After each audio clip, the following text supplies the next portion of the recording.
সেই লেভেলের বিনোদন। বিনোদন ভিডিও কার কার ভালো লাগে তারা এই ফুল ভিডিওর উপরে চোখ রাখুন। আমি নিজে তো হাসলাম, এখন আপনাদেরও হাসাবো।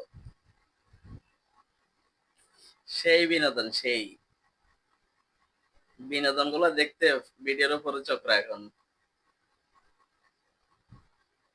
কত রকমের দুষ্টামি আছে পৃথিবীতে, এই ভিডিও না দেখলে আপনারা বুঝতেই পারবেন না। দারুণ ভিডিও, দারুণ। দেখতে থাকুন কি কি হতে চলেছে এই ভিডিওতে। চোখ রাখুন ভিডিওর উপরে, হাসুন, প্রাণ খুলে হাসুন।